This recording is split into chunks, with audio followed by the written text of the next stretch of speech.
accounting class, I had 2 male students who were talking. And the first time around, I gave them a warning, guys, be quiet. And the second time around, I said, guys, this is your last warning. If you're not quiet, you're going to have to leave.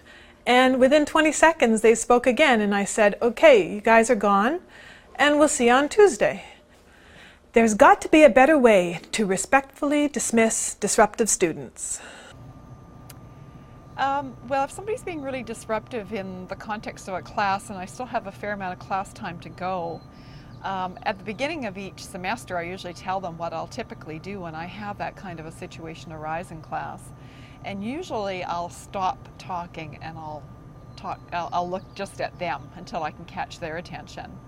And if that doesn't do the trick, usually it does, I'll do it a second time. If I need to do it a third time, I'll just ask them to go have coffee until class is over.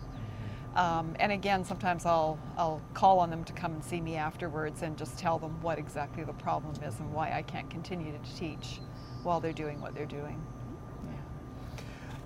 It's funny, this question, I really had to dig back in my memory to think of the last time this happened to me. And I mean, it's only happened maybe twice in my whole time here, and that both times were a long time ago. However, as the chair of a department, I've dealt with students who have been dismissed from class by other instructors. And I think the big thing is just making sure that it is done in a way that doesn't embarrass them for whatever reason that it came about. It still has to be handled in a way where you know, I think Karen's suggestions of you know, 1 look, 2 looks, and then finally just suggesting they maybe have a coffee and you can chat with them later is ideal, because it does sort of help diffuse it. I think the last thing you want to do is escalate, get into a confrontation in front of the rest of the class.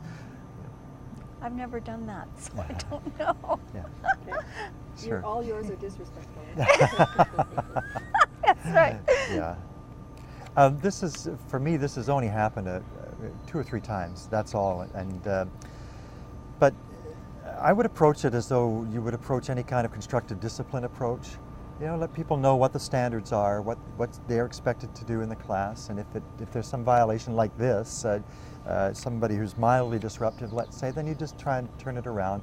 But if it persists or it becomes increasingly disruptive, then you just have to remind them quite firmly but fairly, and then if it continues, you just ask them to leave, that this isn't working, and we can talk about it afterwards.